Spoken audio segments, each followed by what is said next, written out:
ধুনো পোড়ানো পুষ্পাঞ্জলি সবকিছু শেষে এখন আমি এসে দাঁড়িয়েছি, মানে ভিজে কাপড়েই এসে দাঁড়িয়েছি বাতাসা দোকানে। কারণ এরপরেই বাতাসা হরিলোট স্টার্ট হয়ে যাবে, আর তার আগে এই বাতাসাগুলো মন্দিরে দিয়ে গিয়ে পুজো করানো হবে। তো আমি বাড়ি গিয়ে চেঞ্জ করে আস্তে আস্তে এটা অনেকটা মানে লেট হয়ে যাবে, এই কারণে এসেছি। আর এখানে যাদের মানত থাকে তাদের সব বাতাসা হরিলোট হয়, আর আমারও মানত ছিল, এই কারণে আমি এখানে বসবো, কারণ আমার ওজনের রয়েছে। আমার হ্যাপিনেসের কিছু নেই তো বসো। আরে 500 মান বেশি কম থাকছে।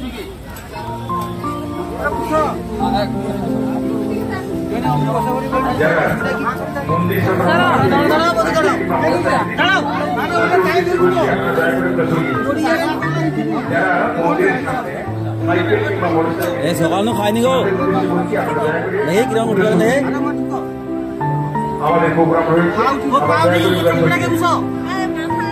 মন্দিরের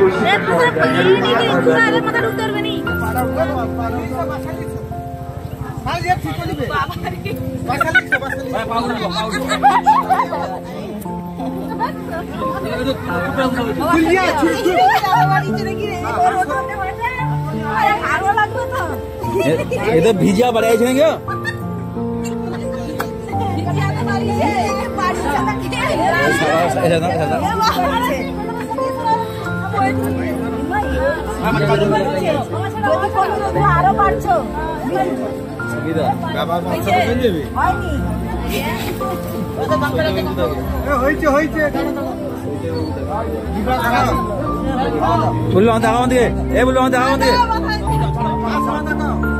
अरे दागा तुम्हार हाथ में मोबाइल कदा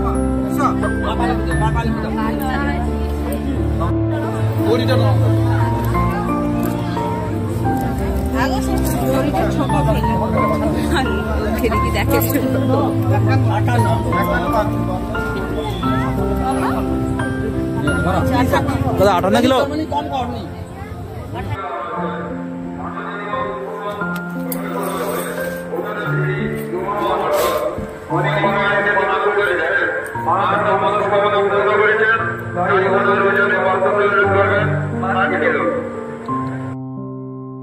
একটু আগেই দেখতে পেলে একদিকে একটা পাল্লায় আমি বসছিলাম, একটা পাল্লায় বাতাসা রাখা হচ্ছিল।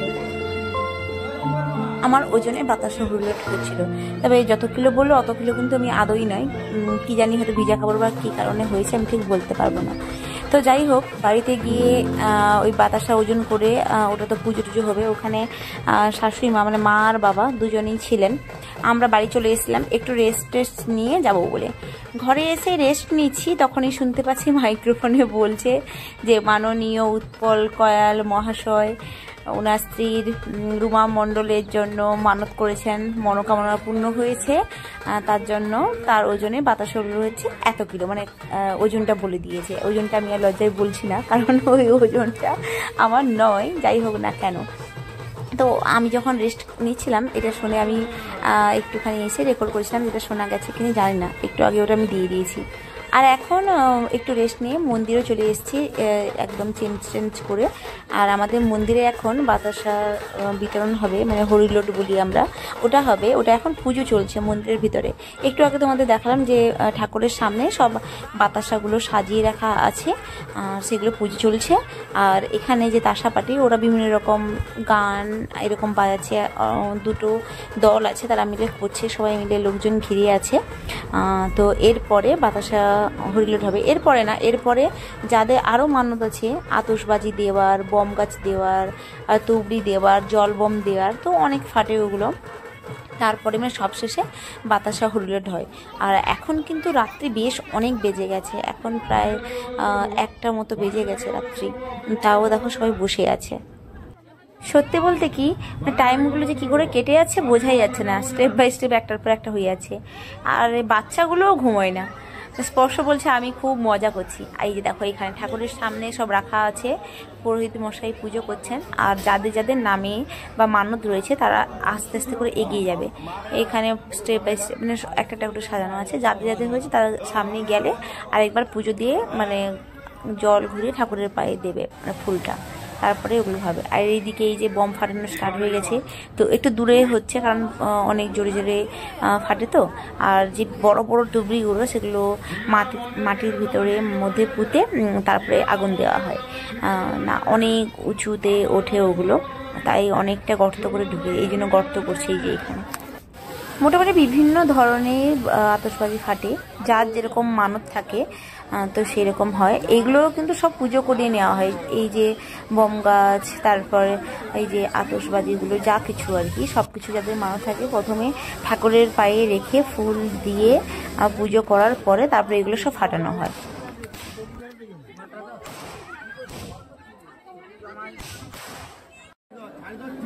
এখানে দেখো তুবড়িগুলো রাখা আছে, এগুলো তুবড়ি না, কি যে নাম বলে আমি ঠিক জানি না, মানে বড় বড় টাইপের। এগুলো কিন্তু অনেক বড়, মাটিতে পুঁতে তাও অনেক উপরের দিকে উঠে, মানে একটা গাছের থেকেও, এখানে একটা বট গাছ আছে তার উপরে চলে যায়, এত বড় বড়। বলতে গেলে সব বমগুলোই একসাথে ফাটানো চলছে। ওইদিকে যেরকম গাছ বম, মানে একটা বাঁশ দিয়ে গাছের মতো হয়ে আছে, একে অন্যের সাথে কানেক্টেড, একটা আগুন দিলে ফেটে ফেটে ফেটে ফেটে উপরের দিকে উঠে যাবে, ওগুলোকে তাই গাছ বম বলা হয়। তো ওগুলো ফাটছে, একদিকে জল বম ফাটছে, আর এইখানে মন্দিরের সামনে আর এই যে বড় বড় তুবড়িগুলো দেখো সিঁদুর দেওয়া আছে, মানে এটা ঠাকুরের পুজো হয়ে গেছে, তো এইগুলোতে আগুন দেওয়া হচ্ছে, মানে সব প্রায় একসাথে হচ্ছে। যদি আলাদা আলাদা করে করতে চাই, এত থাকে মানত আর এত মানুষ আসে, তাহলে শুধুমাত্র এই বম ফাটাতেই সারা রাত চলে যাবে। এরপরে হয়তো আর মানে বাতাসা হরিলোড যেটা, সেটা হবে না। বাতাসা হরিলোডও অনেক থাকে।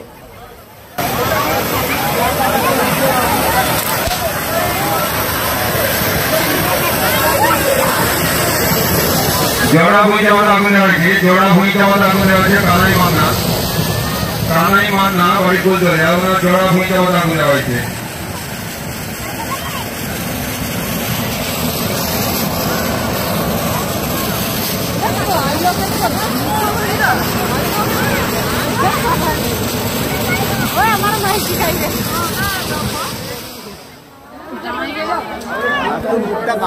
জানি না এটা ভিডিওতে কতটা বুঝতে পারছো, এটা কিন্তু বেশ অনেকটা উঁচু হয়, মানে দূর থেকে নিয়ে এসে তো আমরা সবাই মন্দিরের উপরে ছিলাম, আর তাছাড়া ফোনে না অতটা ঠিক বোঝায় না যে কতটা উঁচুতে আছে, বেশ অনেকটা বড়, এগুলো অনেক উঁচুতে যায়। একে একে সব বোমগুলোতে আগুন দেওয়া হচ্ছে, আর অফিস রুমে সবাই বসে যাদের যাদের নামে দেওয়া হচ্ছে তাদের নামগুলো সব অ্যানাউন্স করছেন, যে কার মানত ছিল, কেন ছিল না, কার মানত ছিল তার নামটা এরকম করে বলছে।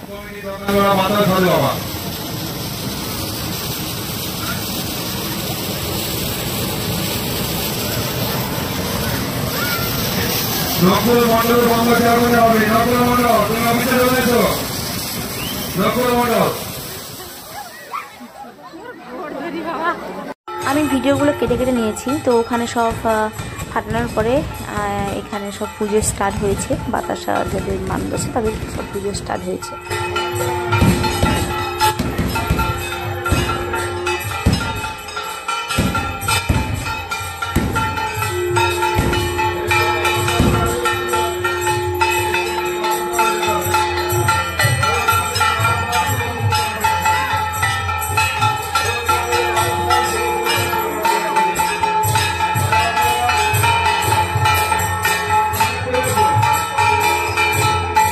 ফার্স্টের দিকে যাদের ছোট বাচ্চা আছে, ওদের মানুষজন আছে, তাদের এখানে বাতাসা বিতরণ স্টার্ট হয়ে গেছে, বাতাসা হলো স্টার্ট হয়েছে। একটা ছোট বাচ্চা দেখো ঘুমিয়েও পড়েছে, মানে এত রাত্রি করে হয় কি করবো, বাচ্চা এত ছোট ঘুমিয়ে পড়েছে।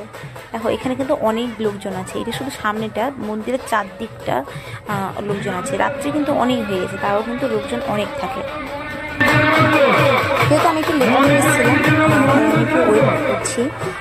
কী হয়, আমার তো অনেকগুলো, মানে এত ওজনের বাতাসা মাথায় তুলে যাবে না, তাই কিছুটা বাতাসা মাথায় নিয়ে ফার্স্টে ঠাকুরের দিকে মুখ করে ঠাকুরের দিকে ছুঁড়ে তারপরে আমি রেখে দেবো। ওটা দাদা ভাই এসে, দাদা, তারপরে স্পর্শের বাবা, আরও আমার মানে ভাসুরের ছেলেরা রয়েছে, তো সবাই মিলে বিতরণ করবে।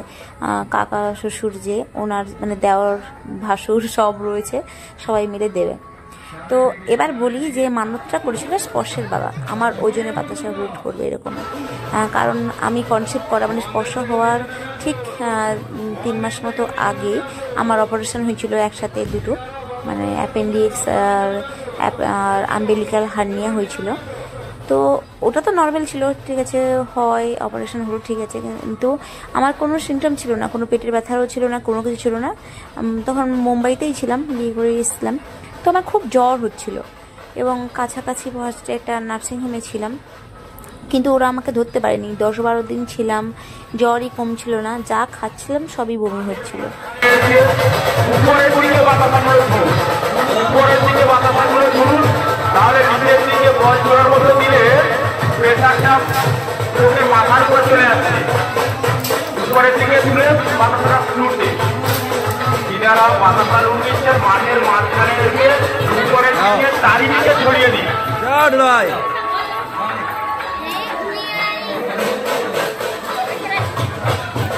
যেটা বলছিলাম, ফার্স্টে একটুখানি বাতাসা নিয়ে আমি ঠাকুরের উদ্দেশ্যে দিয়ে দেওয়ার পরে দাদা নিয়ে নিয়েছে।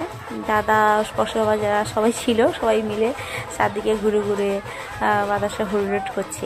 আচ্ছা, যেটা বলতে থেকেছিলাম যে আমার এরকম 10-12 দিনের বেশি, মানে ফার্স্টে তো আমি ঘরেই ভুগেছি অনেক দিন, জ্বর হচ্ছিল, আর আমি খুব চাপা, মানে খুব কষ্ট না হলে, খুব শরীর খারাপ না হলে আমাকে বোঝাও যায় না। তো থাকতে থাকতে বাড়িতে আমার অনেক শরীরটা খারাপ করে যায়, পরে আমাকে হসপিটালাইজড করতে হয়। আর যেহেতু স্পর্শের বাবার অফিস ছিল, তাই অফিসের কাছাকাছি আমাকে একটা হসপিটালে এখানে নার্সিংহোমে রেখেছিল, কিন্তু ওরা ধরতে পারেনি, একটু আগেই বলছিলাম।